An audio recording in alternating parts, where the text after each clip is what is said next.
Welcome to the Guy at the Movies podcast with Joe and Sean. I am Joe. He is Sean, and we are joined by Mr. Movie Files himself, Elliott. How are you? Doing good, man. I'm excited to be here. We got some stuff, some Oscar stuff to talk about, and some other movie news, man. So excited to be a part of the talk today, this discussion today. Yeah, very happy to have you here. It has been a bit, so we'll near the end. I want you to tell us all about what you've been doing and what's going on and where people can find you. Because when I visit your stuff, I'm like, you're one of the hardest working people I know in terms of creators on Instagram and YouTube.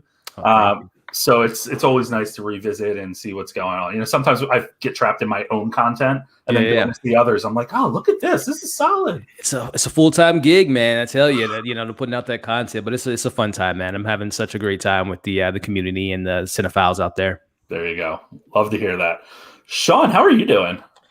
Joe, I went back to a theater this week. I went to a real live movie theater. And everything I remember. Oh, God. The stale popcorn, the deadening lights, the sticky seats, which I thought they were taking care of, with hazmat suit guys cleaning it. But it was just everything that was just so great about a theater. And mainly just also forgetting about, the rest of the world was just some of the best stuff. But I went back to a movie theater. I've had the double shot of vaccine. And double vax, brothers. That doesn't work. There we go. Oh, my microphone's in the way either way. But it was truly great and a great experience. And now I probably won't go back again because there's no other good movies there. But yeah, it's really funny. It's the theaters I feel like aren't going to change much aside from certain safety precautions. They're like, we can take care of COVID or we can take care of the bodily fluids on the seats. Like one of those. Either or. Yeah, you can't have both. Can't have both. Elliott, have you been back to a theater recently or? No, the closest was when I saw Tenet in September at a drive-in theater. But no, it's been literally more than a year since I've been stepped foot into a theater. I drive by one every day, but haven't actually walked in one. So, yeah. I cannot wait to go back. The last one I saw was New Mutants. Oh, nice. That's a good memory. Went out on a high note. Oh, man. All right, so let's start diving into some of the stuff we wanted to talk about today. I do want to let everyone know that we are not going to get into Zack Snyder Justice League talk yet, out of respect for people who haven't seen it, and we'll get into it next week. The only thing I'll say, and I'm sure Elliott will back me up on this because I think we're in agreement, I really enjoyed it. So it's a plus. Look forward to it. It's a good movie to watch.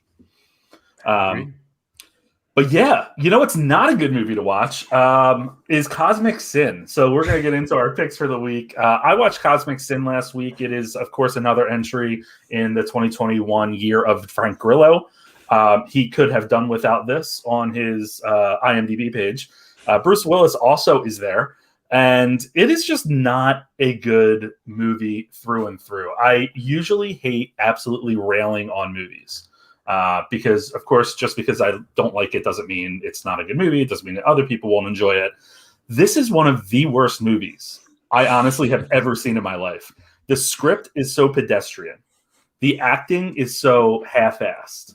The suits look so stupid. Like it's a whole space thing. The suits look like they are like borrowed from Comic-Con leftovers and super glued onto a onesie. But it is the worst production I have seen in quite a long time, and I am pretty confident that by the end of this year, it will be the worst movie I've seen all year. And that's probably saying something sitting here in March. High praise. High praise. But it will be available on VOD, or if it's not, it is already actually this past Friday. So check it out. Rent it. Spend money on it. Yeah, spend money on it. It would be great. Sean, what did you see when you went back to the theaters? I saw The Father, which is the only way you should really see that movie. But Justice League at home, obviously, but The Father, definitely big screen. But actually, genuinely, there is something about it where it's the theater experience does get a little bit better, where I imagine myself watching The Father on a regular TV, and of course it would have been fine and stuff, but you are truly immersed into this experience of pretty much a story about an old man with dementia from the perspective of the old man with dementia, which is terrifying, confusing, and leaves you with a lot of questions at the end, which could be frustrating for some people. For me, though, enough is answered and enough is concluded that it's just so well done. We got Anthony Hopkins and Olivia Colman, where I'm like, yeah, are they really that good? As I'm walking in the theater, are they really that good? I mean, Anthony Hopkins is back, baby. I don't think he ever left, but Anthony Hopkins is back. Through just like the simplest little moments that you see in his face or in his physicality, he's just embodying that role perfectly. Olivia Colman doesn't focus on looking good. That sounds like a dick. She's obviously beautiful, but when she is crying, when she is laughing, everything, she doesn't focus on looking good. She focuses on looking real, which is just something so underrated. But with that, there's a cast of a few other supporting characters that don't really matter too much. But in the end, you're just so confused. And then you kind of there's ahas at the very throughout it, you're so confused. And there's at the end, it's just, there's so many ahas, but there's still so many things where you're like, this question is left there.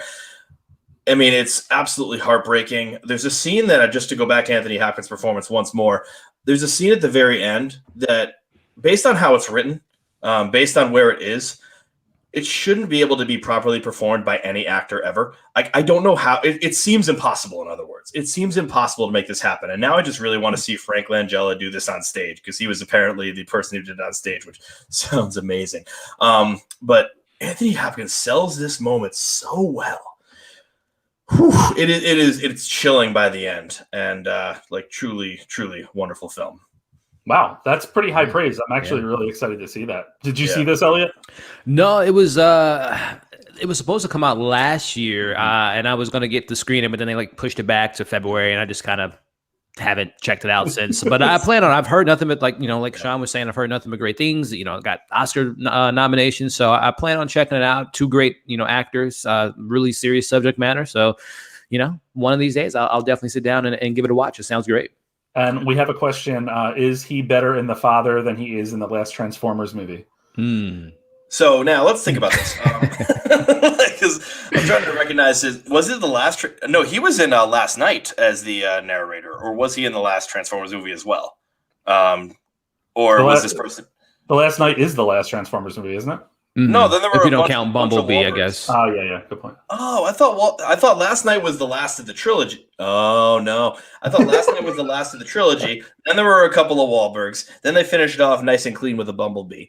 So maybe I'm mixing up how many there are. There are 5 in total, if I'm not mistaken. Oh my, including Bumblebee. Well, Bumblebee will make 6 in its separate universe situation, but yeah. 2 more in development. Yep. Yeah. They're just gonna keep going. Keep it going. But in addition, like Bumblebee right on, because I love Bumblebee. But but in addition to that, what's going to keep going is the Father. There's a new. I think the director of the movie wants to helm the Son, and people are joking around online. They're like, "What's the third one? The Holy Spirit?" Or like, what comes after that? Which maybe it does. I don't know, but yeah. People have been saying that The Father is a sequel to The Wife, and people have genuinely thought that, because both of those movies didn't exist for the longest time. Like, everyone's just like, nope, no one has seen these movies. Like, we don't know what's happening. But oh my gosh. Let's hope that's not the case. There was a joke online that if it was, how deep do we want to go with this? You know how the porn industry likes to adopt storylines for their own stuff. They're like, well, this one's going to be The Daddy or something. Yeah, parodies of popular movies. Yeah, non-stop parodies. Yeah, I think there were Transformers ones too, but I can't be sure. Elliott, what have you watched recently? No, besides the Snyder Cut, as far as films go, nothing too crazy. This week, I'm expecting to check out the Bob Odenkirk Nobody, and a couple other screeners I'll be expecting in the next 24 hours. But it's been mostly shows in the last few days. I'm a big fan of Apple TV Plus Servant, so I just watched the finale, which is premiering Thursday or Friday. If you guys are M. Night Shyamalan fans, like a kind of a mystery with some good acting, it's a really good show on Apple TV. So I've been watching that. And then there's a new show on HBO Max by the name of Generation, which, if you guys are kind of Euphoria meets Luca Guadagnino's We Are Who We Are, with kind of the Gen Z and how they perceive different things and dealing with sexuality and coming of age story mixed in with a little bit of comedy. So it's a really interesting show. Like I said, it's not as heavy in the drama department as Euphoria, but it's also, it does have some serious conversations about the LGBTQ community and again, growing up and the Gen Z with TikTok and all this stuff. So it's a really interesting show that I would recommend. And besides that, like I said, this has been mostly TV shows and Invincible, which is coming out on Amazon next week, I believe, which is a really, really interesting TV show if you're into animation. So yeah. Very excited for that. Can't wait to see that. Wasn't there, I feel like HBO Max is doing a lot of LGBT focus or young adult focus as well. It's a Sin. Was that on there as well? Yeah, that was on there. Okay. I think you were probably the one, Sean, that was telling me about that. I love that one. Need to dive into some of their shows a little bit more. I do really enjoy that as a streaming service, though. I think HBO Max is good. Yeah. Probably going to go down on Thursday, so if you want to watch Snyder Cut, get ready. Oh yeah, it's like when Disney Plus released Raya and WandaVision finale the same day. It's a great week to be a comic book superhero fan, man. It's a lot of the Battle of Winter Soldier and the Twitter wars are going to be crazy this weekend, man. I'm excited. Oh God, I'm going to have to keep off of it because it's going to stress me the hell out. Yeah. Sean, were you stressed about the Oscars? Because you wrote a pretty good awards watch post this week that I really enjoyed reading. And I know that you were up for them because I think you went live at like 8:15 in the morning on Tuesday or Monday. But hey, give us your little rundown of your surprises, snubs, excitement for awards. So, yes, I did wake up at 8:15. Just kidding. I woke up at 6, just thinking about what's going on and what to expect and, running through my predictions again. For the most part, I will just say this. Great nominations for Best Picture and pretty much all of the other awards. This is like kind of the first time where I haven't really been mad about things. We'll get to Best Documentary in a minute and I'll start screaming. But for the most part, I absolutely really did love those Best Picture nominees. Even Promising Young Woman, which I'm not sold on as much as other people are, I like seeing it there. It's a good variety. I'm very upset about the One Night in Miami and Ma Rainey's Black Bottom closeout. I think that those are really tough to see. I love that Steve Yeun is in there for Minari. I kind of right now it's starting to. People are saying it, but Minari's got the kind of the dark horse for Best Picture right now, and I think it could really happen. Trial of Chicago 7 kind of lost a lot of its wind. Nomadland won the Golden Globe, which often is a problem, because then people start to question it a little bit too much, and it gets its backlash. And Minari just feels like it's just going to sneak up there, but there's really not a good solid front runner except for Nomadland, and that just gets me psyched. Best Actor, Delroy Lindo, sad face. It wasn't going to happen. We all knew it wasn't. People are going to look back at that and it's going to look ugly. That was just really just poor on, I don't know whose part, Netflix campaigning, Oscar's not doing it. In Best Supporting Actor, everyone's talking about the Daniel Kaluuya, Lakeith Stanfield situation. This is actually, I've calmed down since I've figured out how people vote for the Oscars, where, the classic thing is, oh my God, how is Lakeith not lead? It makes sense. Lakeith should be lead. That. Everyone knows that. By the way, we're getting Oscar nominee Lakeith Stanfield, so I'm totally okay with it. I'm absolutely on board for it. But anyway, the way it's actually done is it's not people in the Academy, in the actors branch, vote for all of the actors, pretty much all of them, and they're not divvied up into category. They say what category. So a lot of people said Daniel Kaluuya, Best Supporting Actor. Lakeith Stanfield, Best Supporting Actor. And there were then some people that said Lakeith Stanfield Best Actor, and there were probably some people that said Daniel Kaluuya Best Actor because it's pretty close. So with that in mind, the studio didn't run him as Best Supporting Actor. He didn't decide to run as Best Supporting Actor. They actually ran him as Best Actor, but when you vote, there's no actual category discrepancy, which I think is something after what just went down is going to probably change. But I never knew that until this morning, so that was something that calmed me down a little. So let's get you hyped up again, though. Documentary is not your category. You're not enjoying Octopus Teacher. Are we kidding me here? You watched it yesterday, though, didn't you? Yeah, I did. You were getting ready for my review. Holy crap. It's a friggin' nature show. Are you kidding me? We're putting that in there. We've got Boys State. We've got Dick Johnson is Dead. Collective is actually very good as well. I just watched The Collective, and that was a very great documentary that was sort of a fantastic inspection to journalism. But Octopus Teacher, what was I thinking? Boys State, Dick Johnson is dead. Oh yeah, and one of the ones that really was one of my favorites was Welcome to Chechnya, which also got passed up in best visual effects. But no, the talking gorilla is definitely more important. Let's have him in there instead of people having facial recognition, software, to save their lives. Let's not shoot down Ivan. Okay, Love and Mila Jovovich, fighting monsters, and we got to go there. I'm a little bit. See, why'd you have to mention best documentary? But we're having fun. You said you were going to get to it, so I just wanted to get you there. But Elliott, are you an awards guy? I'm a big movie, obviously watch tons of movies, and, as the years have went by, so I started YouTube in 2017, I've paid more attention to the Oscars, but normally it's not my cup of tea in regards to, I obviously respect all the content creators that do the coverage and really dive deep into it. I know there's winning polls and voting, I know it's a very serious thing, but for me, it's just it's cool. The movies that get love that I, really enjoy, I'm glad that they get the recognition, directors, actors, so on and so forth. And, but my ears to the ground, I realize what's the good stuff that people are happy for. And some of the snubs, again, like Sean mentioned, with the no love for The Five Bloods with Spike Lee. I'm a big score guy. So Legwit not getting any love for Tenet, which I think was the most original score last year. My favorite score of probably any Nolan film besides Hans Zimmer and Interstellar. But yes, things like that, comes to mind, but I don't get all as riled up as I know some people do, like Sean just did. But no, it's a fun time, man. I know this is a great time of the year. Talking about our red-faced friend over here, Sean. That is just because I'm always sweaty. That has nothing to do with my anger. Sean, so Elliott, I'm a big Pieces of a Woman fan. I loved that movie, and I loved Vanessa Kirby in it. So I'm glad to see she's nominated. Ellen Burstyn not getting the supporting actress nomination surprised me. But I don't know. Yeah, best supporting actress is an absolute mess. Actually, both best actress was pretty predictable, but kind of anyone in there can win. You can make a case for anyone, which is nuts. That's never really been the case.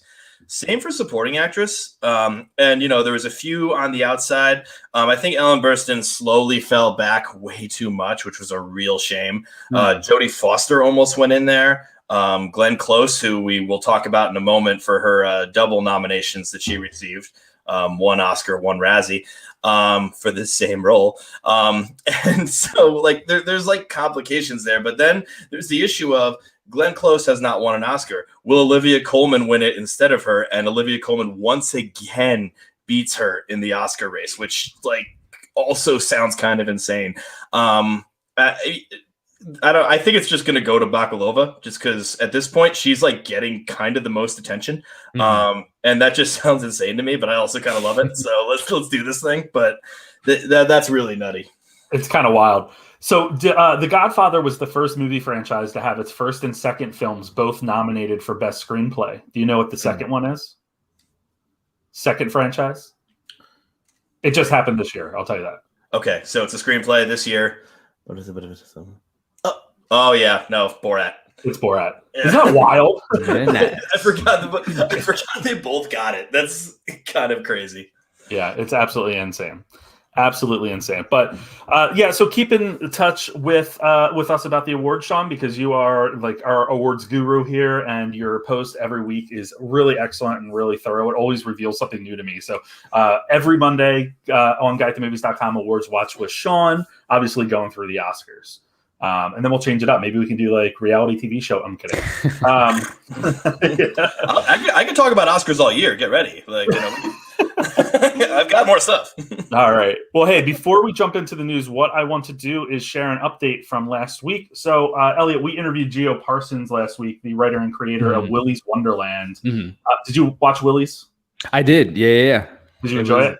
Yeah, man. What did I give it? A 3 out of 5, man. It was a fun watch. I didn't take it too seriously. I just had a good time with it. Seeing Nick Cage, wild out and do Cage out, I guess I should say, was fun to see. So it was fun.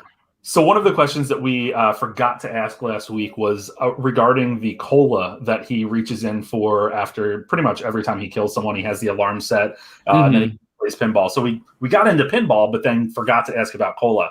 The little energy drink that he had, right? Exactly. Yeah. So Gio and I were talking afterwards, and I asked him to send in a clip to play, and this was his response as to what was up with the cola.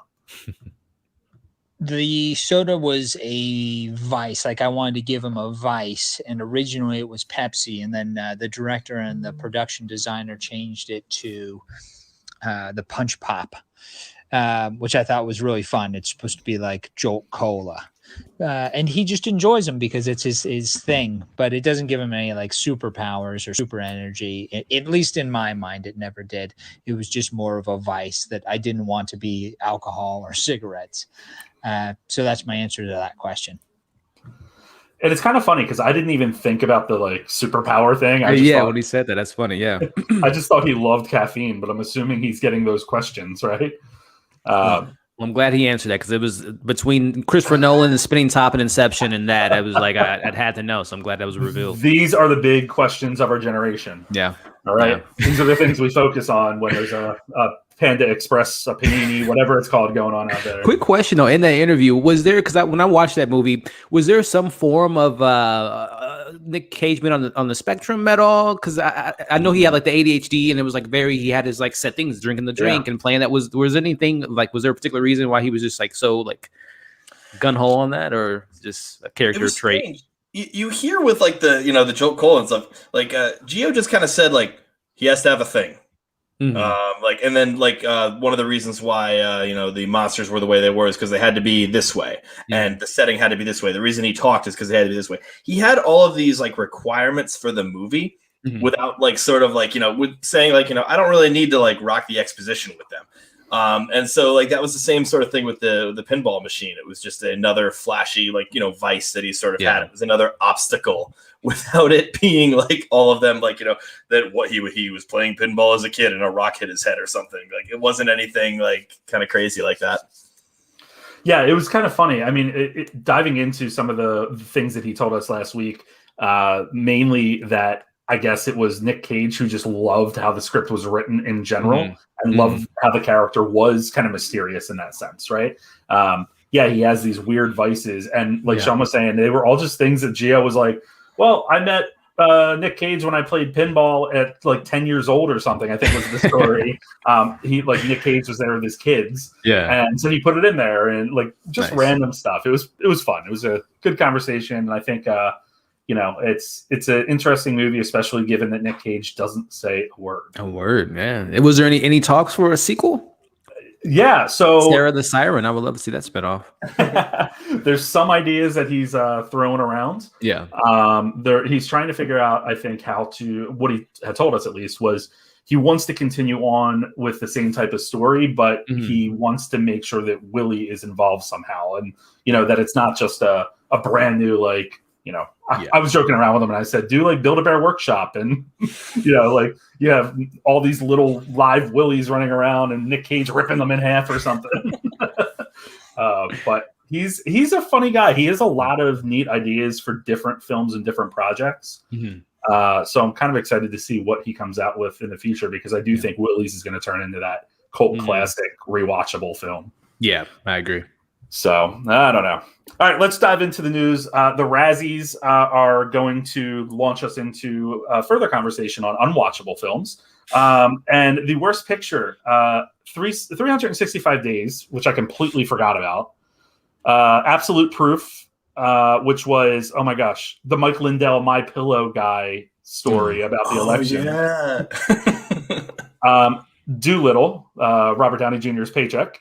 Fantasy Island, which was painful, and then See His Music. Elliott, have you seen any of these? The 365 DNI is like my most viewed review. It's like over 70,000 views or something like that. So yeah, that I have seen it, and I'm excited for the sequel and the trilogy apparently, because there's a trilogy of books that it's based on. So yeah, I definitely expected that to hit the list. You mentioned a couple others. What was the second one you had mentioned? Absolute Proof, Doolittle, Fantasy Island. Fantasy Island, saw that, and that was terrible. And I've heard music is like, I think I've heard very offensive with one of the characters. So yeah, I saw 2 of those films, and I guess I'm glad I didn't see the other ones. But yeah. Yeah, it's a little nuts. What about you, Sean? I really saw very little of these. I do worry, like sometimes I wonder how serious this should be taken, or is this just like harm, like little bitty fun. And it's just one of those things where I don't know. I think people maybe as someone who just screamed at best documentary and went way too deep into award knowledge and who's obsessed with awards, I worry about sometimes the Razzies being a little bit incorrect with their assumptions, not by opinion, but like one time it was Bradley Cooper and Sandra Bullock won on-screen couple, or excuse me, worst on-screen couple, and she said she went to accept her Razzie and said, there is first of all, we were never a couple in that movie, and so I bought you all copies of the movie to watch. and so I think that most of it is a joke, and I do think the Razzies might think it's a joke as well. I mean, like at this point it's sort of messing up like the Oscars with Glenn Close getting a Razzie and an Oscar. And I first of all Hillbilly Elegy sucked. I get it. And also she was not grand and amazing, but she wasn't terrible. And I think it starts to bum me out when it goes a little bit that way. That being said, though, I love seeing a lot of these because you also should recognize when there's just some really, really bad turns that you go down. And so sometimes it is essential for the Razzie. So I'm on both sides of it. Really interesting to see that Kristen Wiig was nominated for her performance in Wonder Woman 1984 as Worst Supporting Actress. Oh, wow. Rudy Giuliani was nominated for Worst Supporting Actor in Borat. Maria Bakalova and Rudy Giuliani were nominated for Worst On-Screen Combo. They had some energy. I don't know about that one. Yeah. And then Wonder Woman 84 is up for Worst Remake, Ripoff, or Sequel as well. So wow. They're fun. Yeah, I mean, hey, here's the thing. We're going to get another Wonder Woman movie, right? So they're laughing all the way to the bank on that one. But always interesting to see who shows up. As Sean said, I think, Halle Berry was another one I think showed up for Catwoman, was it? Yeah. Yep. So a lot of fun stuff going on there. But someone that is not nominated this year for a Razzie and unfortunately wasn't nominated for an Oscar, which surprised me a little bit. Hot off of his phenomenal performance in One Night in Miami, actor Kingsley Benadir is diving headfirst into Marvel and will be joining Samuel L. Jackson and Ben Mendelsohn in the Disney Plus series of Secret Invasion, which I'm actually really growing more excited for as the days go by. Elliott, this casting, what do you think of it? It shows again, man. Not only does Marvel have a great scouting team, it's just a coincidence that he just came off of, which I thought him as Malcolm X was next to Denzel, still my favorite portrayal of Malcolm X, but he was fantastic as well as the entire cast. So it shows that Marvel's always scouting out that great talent, but it screams to me too in regards to just actors. They want to work with Marvel, right? They want to be a part of, you have these famous popular actors that you would never expect to see in a superhero movie, and they want to be a part of the team and part of the the continuation of these stories. So it's great, man. I think he's a fantastic actor. I think him being the main villain screams to me Super Skrulls that we haven't been introduced to in the Marvel Cinematic Universe, as they kind of do take the comic book elements and then kind of put their own spin to it. Because traditionally speaking, Skrulls are kind of the bad people in the MCU comics, but they've obviously are in a different light when we see him in Captain Marvel helping her out and things of that nature. So I think we're going to now see the other side, the other Skrulls that aren't too nice and want to help everyone out. So it's going to be great, man. I'm really excited to see where the show goes, and obviously ties into Captain Marvel 2. We just got Monica Rambeau and all that stuff. So I'm excited, man. This is looking great. And man, my man Sam Jackson and Ben Mendelsohn on a television show for 6 episodes, 8 episodes. It's crazy, man. So I'm really looking forward to it, and can't wait to see what they have up their sleeve. Sean, you said the same thing about Ben Mendelsohn being in there. You're like, oh, I didn't realize he was involved. Well, I knew he was like, when they said Secret Invasion, I'm like, oh, this is from the Skrull situation and everything. But for some reason, maybe I heard that he was involved, but I was just, Ben Mendelsohn was the best part of Captain Marvel. I think that entire story was kind of the best part of Captain Marvel. I'm sorry, I'm a bad comic book person. It's Skrull and Kree. The Kree and Skrull role. Yeah, the war, yeah. Mm-hmm. And so I just sort of loved that whole war going on there. And, the Captain Marvel has its flaws. I personally like it for the most part, but definitely that's a world I wanted to see more explored. And the fact that we're getting that is going to be great. In terms of Kingsley Benadir, I mean, I've been kind of following this guy, not that long, but this year when he played Obama for only a few seconds in the Comey Rule. Then, of course, one night in Miami, he shows up with everybody. But also before that, he plays the final love interest of Anna Kendrick's character in Love Life. And I'll understand why it's him because, wow. I mean, right there, he just pops off the screen. When he played Obama, it's yeah, you're hot. We get it, you're Obama. But when he, oh my God, when he played I was just wow. I mean, he just jumps off the screen immediately, and it was awkward. Both me and my fiance Sam both said wow, and then we both sort of looked at each other for a second. And he does have that way of popping right off the screen. Unfortunately, it looks like he'll be the villain, so he'll be under quite a bit of makeup. He'll still have some fun with the performance, though. Yeah. Well, I wouldn't be surprised if they do show his face with the Skrulls obviously taking on different, personalities and looks. So he could be a character that we think is a good guy in MCU, and then it's revealed that he could be a Skrull. So there's still opportunity to show off that handsome face of his. Do you think that we're going to see Monica Rambeau in this series? Because there's been rumors that she was going to pop up in other series in addition to Captain Marvel 2. Yeah. And they kind of, I think, at the end of WandaVision, not to spoil it too much, but there's a connection there.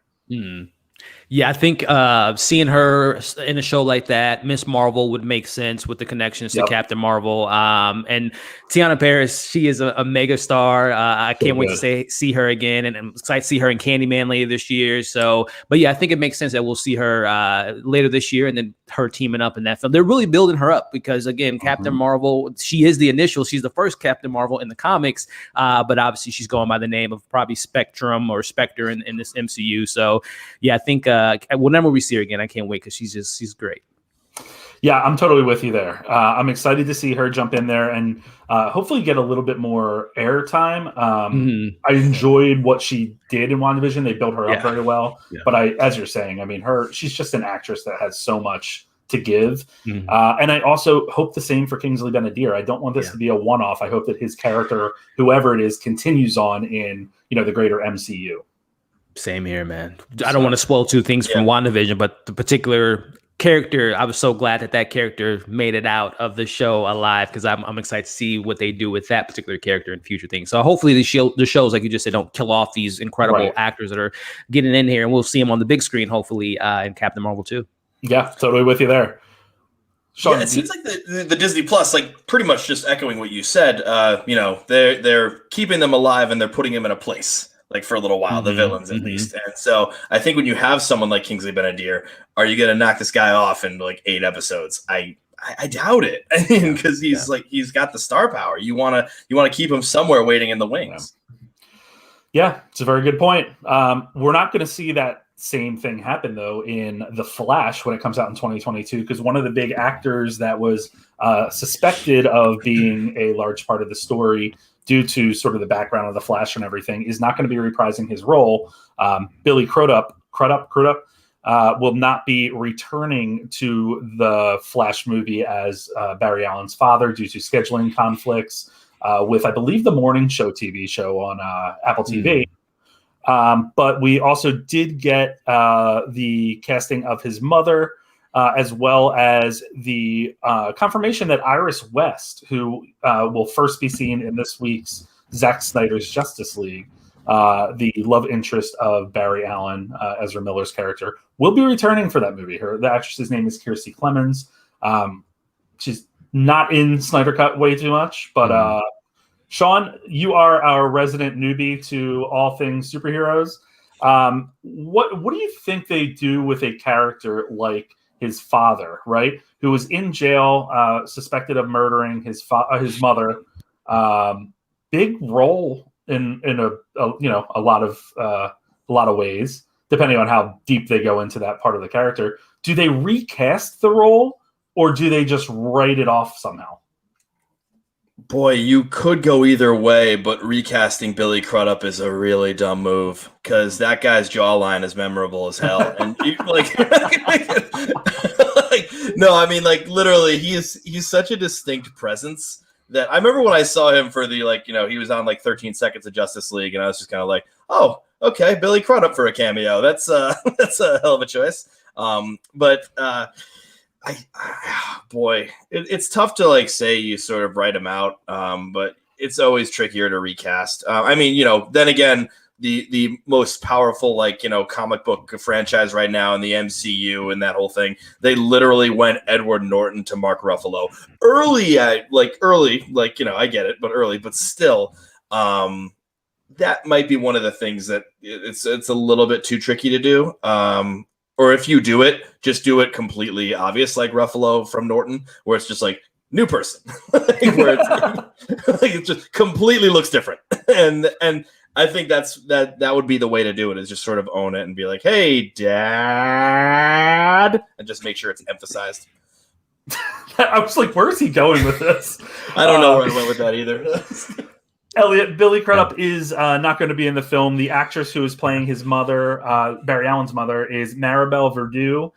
She's been in just a few things, not really a very well-known actress, but looks perfect for the role. What are your thoughts on this whole situation? Yeah, I mean, without getting into Snyder's cut, he definitely has more of a presence in Zack Snyder's version versus what we got 4 years ago. But I am to assume that, with Flash's movie, again, I know Andy Muschietti and some of the word is they're not going beat for Flashpoint. It's not going to be, similar to the animation, to the comics, but I think they can get away with it because I would assume that he's going to probably still be in jail for the most part in Flash's movie. Or again, if we're assuming that he's going to reverse the time clock, that he might actually have his dad outside of prison and see what that life looks like. And I assume his mom's going to play a pivotal part, since they're making a big deal of like she's, normally they wouldn't, put out the headline that they've casted the mom if she's going to have a small role. So ramifications Barry Allen does in going into the Speed Force and reversing time and bringing his mom back, that he's going to probably have a life where his mom and dad are both involved in his life, and see how that affects him as a superhero. But I also assume with the dad role, that was why we have, 3 Batman or 2 Batman, that Michael Keaton was going to be a version of his father to look up to, and then bringing Ben Affleck back as a mentor was going to kind of be that fatherly figure. So I think that they're going to use those 2 characters to kind of replace the dad of a sorts in his timeline before he goes and switches things up. So I'm excited for it, man. The casting of Supergirl a couple weeks ago, and the rumors of Gal Gadot and Jason Momoa having some alternate versions of those characters. And we heard that Ray Fisher won't be reprising his role as Cyborg, which is unfortunate, but I think they're going to maybe switch it out with Supergirl potentially. But I couldn't be more excited, man. I'm an Andy Muschietti fan for life. I think he's such a great director, and the whole Muschietti team. And after seeing Zack Snyder's cutting and not diving too deep into it, I'm so excited for the Flash film, because the version that we got of Barry Allen in 2017, I'm just like, I do not like this direction they're taking this character. But the things he do, when people see the Snyder cut, they're going to be really excited for this film next year, because I think Ezra Miller has found that kind of perfect balance of a new superhero and, having the enthusiasm of being a Justice League member, but also still having that kind of serious nature to him, because he wants to help his dad for, clearing his name for killing his mom. So there's a lot of stuff to look forward to in this film that I just can't wait to see that first trailer and seeing two Batmans and who, if Reverse Flash is in it, that would be great to see if they cast that eventually. But I couldn't be more excited for this film, man. This movie is a heavy lift. I mean, with the number of characters that they're involving, everything that I think they want to accomplish, if they are going towards a reset. I don't think they're doing a total reset. I think they're just going into an expansion. And we'll talk about more of that next week with Snyder cut stuff. But yeah, I'm very interested to see how much of the film focuses on Barry's story versus how much it's used to develop the sort of boundaries of the DCEU. But I don't know. We shall see. I'm excited. I did like Ezra Miller and Zack Snyder's version a lot. He played it really well. I agree. So that should be. I mean, but the other issue that we're going to run into is there's still a lot of people asking why we have not seen Ezra Miller kind of taking the task for his off-screen antics. Honestly, I think it's just one of those Hollywood situations where we're probably never going to hear any resolve or any conclusion to what happened. I think it was probably just either a settlement in court or something, a handshake of sorts or a signature autograph or something, because I don't think we'll ever see that come to light. And not saying that, it's been forgot about, but we know how Hollywood works. It's just like it's a headline for a couple weeks and then it's forgotten about, essentially. So we'll see, man. Hollywood can be very forgiving when you bring in the money in the box office. So we'll see. It's very true. I hope the fans are as forgiving, because they, I think for him they will be. I think for other DCEU members, maybe not so much. Amber Heard is really getting her fair share of criticism. Yeah. Did any of you watch Stephen King's what was it, The Stand on CBS All Access? Did you guys? No. Did you? Because I know that show had a lot working for it, because it literally had Amber Heard and Ezra Miller were both in that show. So, whoops. Yeah. Oh man. Well, listen, you mentioned headlines, and a headline from many, many years ago is going to be the core of a new film that Elizabeth Banks will be directing. This is a fascinating one to me. The film is called Cocaine Bear. It is a film that is based on the true story of a bear who ate over 70 pounds of cocaine after a drug smuggler dropped it from a plane. No other details are available. There's a small New York Times clip online in their archives about it. The headline is Cocaine and a Dead Bear. Spoiler alert. Spoiler alert. So this happened in 1985. Another spoiler alert, the bear dies. But how in the hell, Sean, do you take a story like this and develop a whole movie? Like, it obviously has to be about like the drug smuggling or something, right? Well, so we got Lord and Miller behind it, so it's going to be this really super zany thing. I mean, in real life, yes, if any sort of being like ate 70 pounds of cocaine, they'd immediately die. But of course, this like brought out the theories that maybe he'd be able to be on his hind legs and climb trees and start to actually do his own drug smuggling, or I'm just saying that. Who brought out those theories? No, just people just he had that much cocaine, he can probably run a marathon, and obviously he couldn't. He would just die. But I kind of love the idea of Lord and Miller just saying, all right, we're gonna bring something interesting to this, funny to this, completely unrealistic, and just really goofy to it. You're right. There's not much you can do. I can imagine them in the writer's room just being like what the hell? He would just die, right? Banks, help us out. But and she just throws more money. It's like, okay, fine.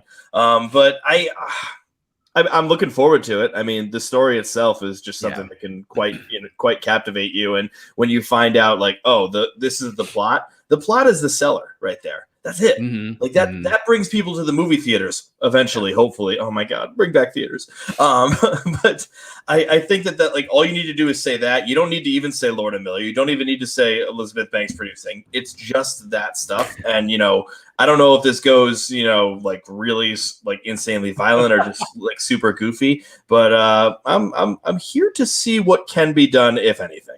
People online were saying that they should cast Leonardo DiCaprio, given his history with Bears and The Revenant. Perfect.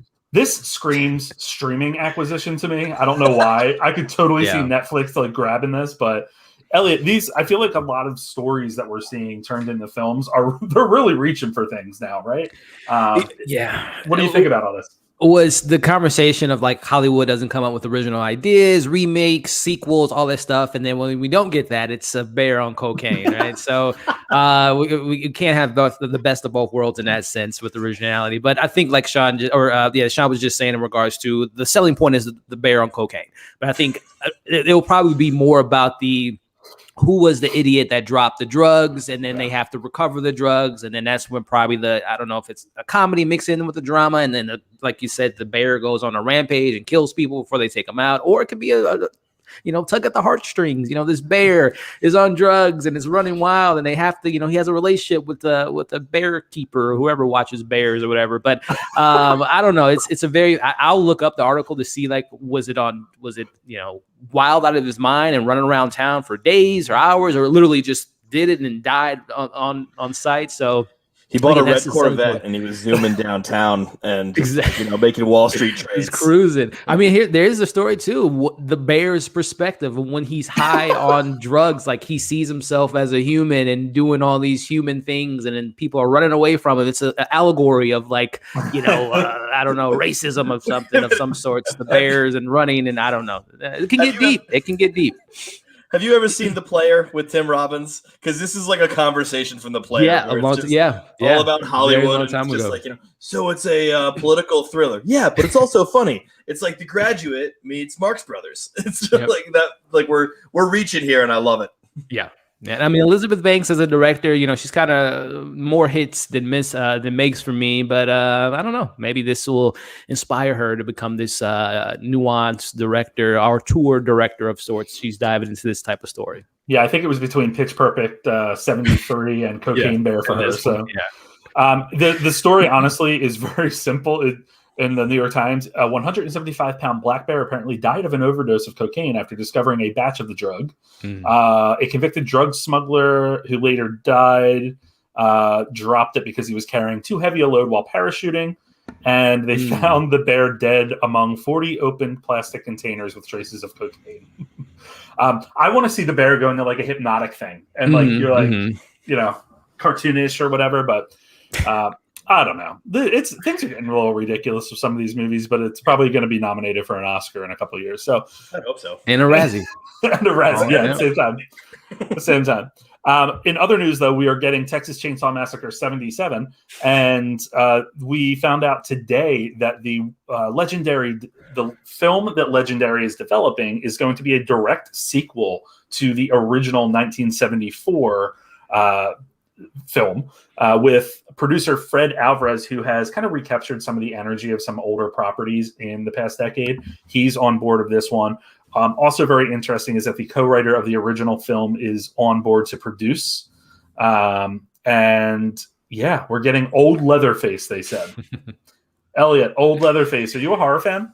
A big horror fan. I mean, that's one of my favorite horrors growing up as a kid is the original Texas Chainsaw. And I actually like the remake with was it 2001 or 2003 with Jessica Biel. I really enjoyed it. That's one of my favorite kind of like remakes of a horror film. But in regards to this, this is Hollywood once again, passing the baton. We saw it with Halloween and other franchises in regards to, I think Scream is doing that. This is a continuation of Scream. So yeah, Hollywood continues to do that, where it's just like, many years later, let's tie, because I don't know if you all have seen the sequels of, the second one's not bad, but the rest of the sequels are pretty ridiculous and zany craziness going on. So it is Hollywood again, just saying, let's just pick up after the first one, the one that was like the best. A lot of people consider the first Texas the best one, at least I do. So we'll see, man. Like you guys said, there's been so many prequels, there's been so many spinoffs and all that stuff, and none of them stuck the landing, besides the Jessica Biel one, which I think was pretty successful during that time. I think critically did pretty well, but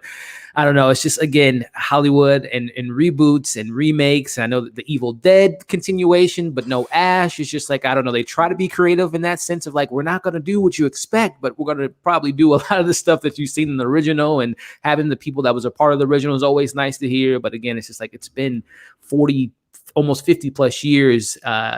Is Texas Chainsaw still a viable franchise to bring people to the theaters per se? So we'll see. I just really hope that they are setting the sequel back in like the 70s or 80s or something, and not trying to do this like somehow 45 years down the road he's like still 80, alive and eating people. 87 wielding a chainsaw. I think that's the point of this announcement. Hopefully, is that this is a direct sequel to the first, so hopefully this will be like a 70s recreation. Yeah. Because I am not a horror fan, but I'm trying to be, and so this October, the Criterion collection or the Criterion channel did all of these old 70s horrors, and I watched them all, and I haven't slept since then. Fucking exhausted. But regardless, I think that it's kind of the perfect setup for a sequel. It was great. She got away. That was the perfect way. But then he's kind of just chilling there. And I'm like, well, I want him to get his comeuppance. I mean, that's what I wanted. I haven't seen any of the sequels, so I do not know what happens. But that was like my hope for that. More than like setting it in the 70s, I hope they will not do this. They will not do this. I hope it still has that really off-putting grainy style. That like is just like you, because the whole time I'm watching it, it's like, oh, I'm watching a terrifying movie, even at the point where they're just walking through the yard, because I'm like, this just like it gives me chills just thinking about it now, the way that was filmed. And I really want that. That won't happen, but it would be a bold choice if they did have it happen. And Elsie, who is it from 8th grade? Elsie Fisher is in this, I read. Correct. Oh, really? Wonderful thing. That sounds so cool. I like her just like kind of going from 8th grade, which was not, like child's movie, but was sort of a like could be accessible to all, to just something like this that is gonna like kind of elevate her, because I have not heard from her since 8th grade. I don't think anyone has. She was in it was J.J. Abrams, Stephen King, what was it called, Castle Rock on Hulu, that they had a couple seasons of. Bill Skarsgård and Andre Holland was in the first season, and then the second season was her and Lizzie something. I can't think of her name right now. Kaplan? She was in she was her mom. They did the whole spinoff of Kathy Bates as what was her blanking on the name right now. Is it Dolores Claiborne or Misery? Yep. They did like a storyline of that, a continuation there. So she was great in that show. So she's a great up and coming actress. I'm excited that she's getting more work, because like you said, it's been kind of, besides that show and obviously 8th grade, she's been kind of under the radar. So hopefully this might be a standout role for her. She does a lot of voice work. She has been the voice of Agnes in the Despicable Me movies, as well as Parker in the Addams Family movie, the animated one.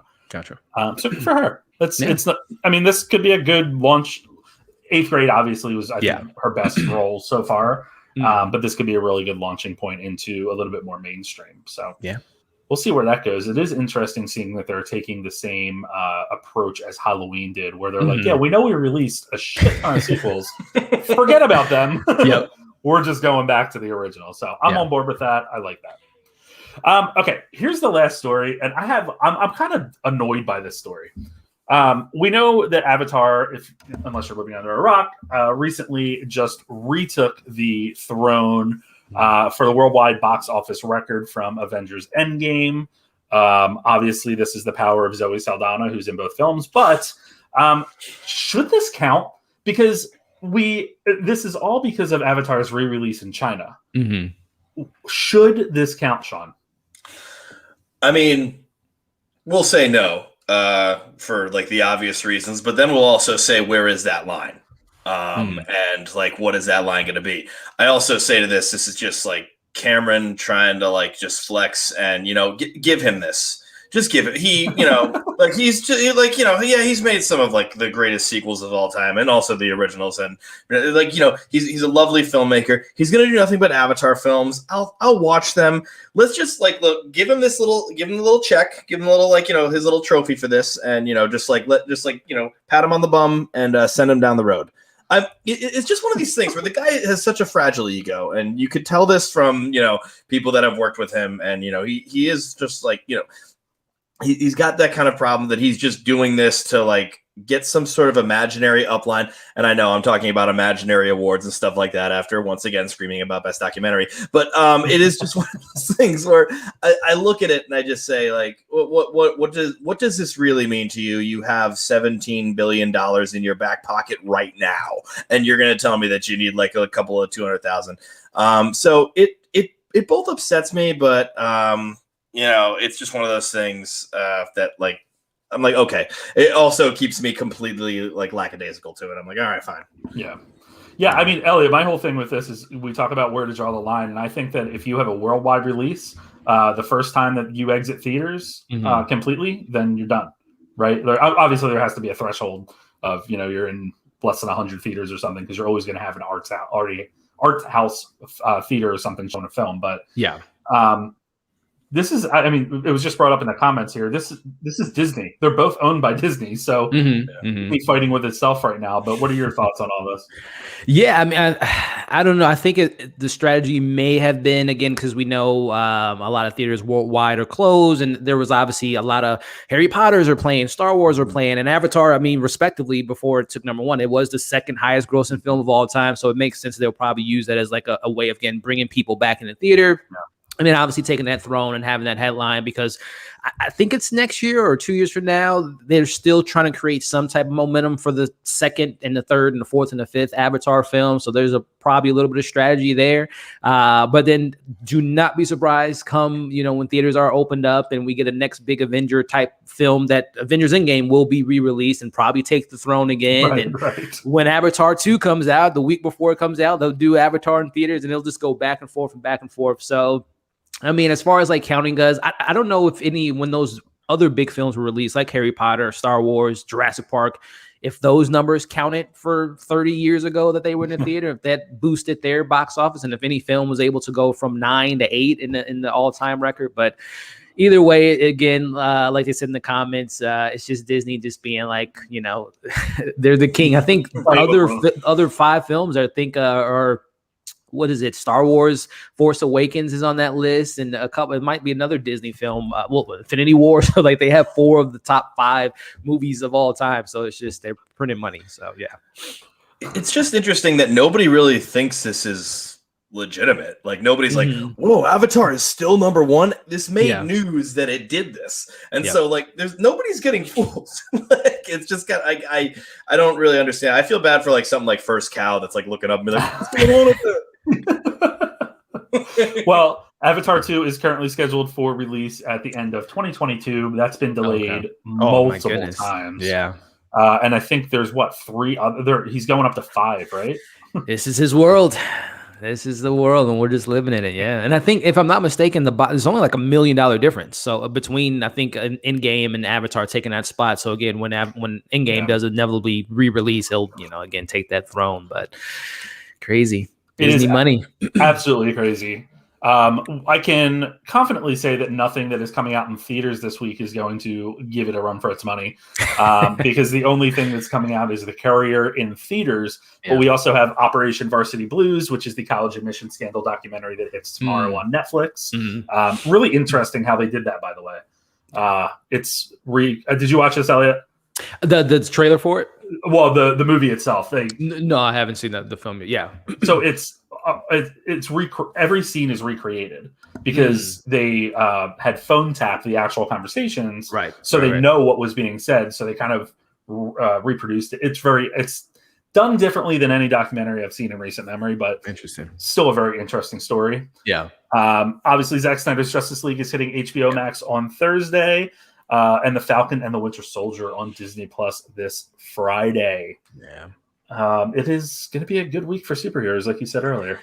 It is, and it's. I wonder which one is going to come out in regards to the conversation over the weekend. I think this is the one time in a long time that DC will be probably overshadowing Marvel for a little bit, but it's a great time to be a comic book fan, like you said. Yeah. Very excited for that. 2 quick announcements before we jump into Elliott telling us a little bit about where we can find him. Until the end of March, purchase a podcast T-shirt on the Guide to Movies store, and all of the profits Sean and I are going to donate to the American Foundation for Suicide Prevention. So please check that out. We have just crossed the $100 mark, which is cool, and we would love to be able to contribute anything more. And then speaking of DC. Because the Chumpcast and I are very in tune with pop culture and very good at planning or something like that, next Thursday, the 25th of March, Trivia Night with Guide to Movies and the Chumps will be DC Movie Edition, and that's 9 Eastern, 8 Central on the 25th on YouTube or Twitch. Elliott, have to thank you again for coming back on. It's always a pleasure to talk with you, and it's been way too long. But what is going on in your world? Where can people find you? What do you have going on? Yeah, again, Joe and Sean, it is a pleasure to be on here talking about some Razzies and Oscars and all that stuff. It was a great conversation, so I appreciate you guys having me. But yeah, you guys can find me here on, different social media accounts, primarily on YouTube, putting out at least a review every couple days or so. And as far as like content coming up, as Joe just mentioned, we got Zack Snyder, my spoiler-free reviews on the channel now, and Still kind of planning my spoiler review to kind of dive deeper into all the stuff that we got in that 4-hour cut. And then in regards to Snyder, I'm planning to have like a little live discussion with a couple other YouTube creators to talk about the film a little bit more in depth on a live stream on Sunday. And then switching on the other side of the pond, we will be talking some Falcon and Winter Soldier come Friday. And we'll be checking out the first episode a little bit later today and hopefully be giving you all my thoughts on the first episode, no spoilers, and then diving into the spoilers on Friday. And then very similar to what I did for WandaVision, every single Saturday, 3 p.m. Central Time, I do like a live discussion about the episode with different content creators on YouTube, Instagram, TikTok, all that great stuff, all the people that love the Talks of Marvel stuff. So that will be something in the coming days. And then as far as, other things, Nobody review coming out soon. Godzilla versus Kong, which is going to be a great way to wrap up the month. So a lot of great stuff to look forward to. But again, guys, thank you so much for having me on. Absolutely. And thanks for coming, being man. Yeah. Sean, where can people find you?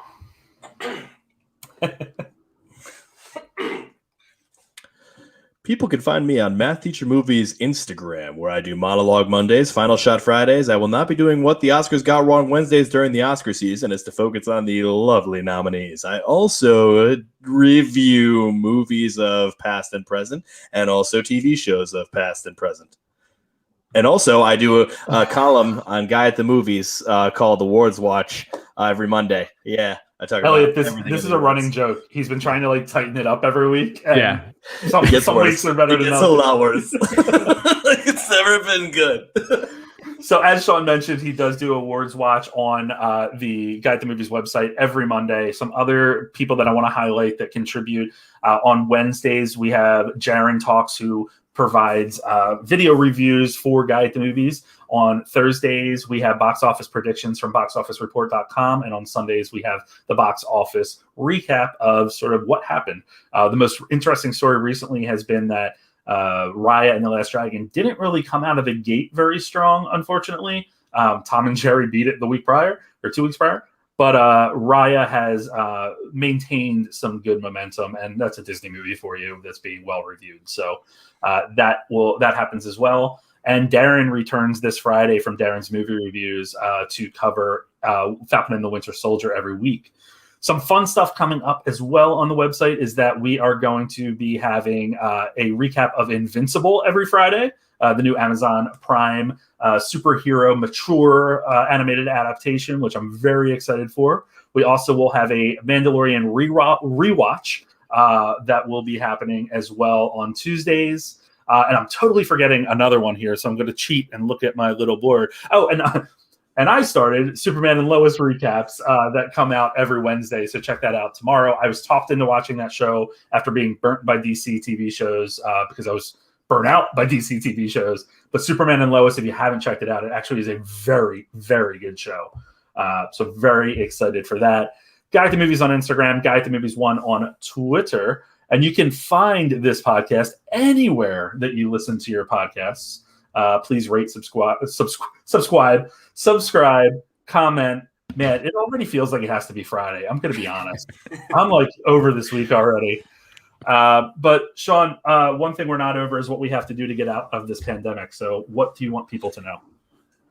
Do I have to do I have to say it? Do I have to say masks? Do I have to say wear the mask? Wear the mask. Wear the mask. Wear the mask. It's cold out, all right? When it gets warm, it's going to be fine too. Wear the little hospital ones and stuff like that and wear 2 of them. For the love of God, just wear a mask. It looks good. All of our mouths are ugly. When we just show our eyes, it's way better. I went to a theater this week. It was amazing. Don't take them away from me and wear a mask.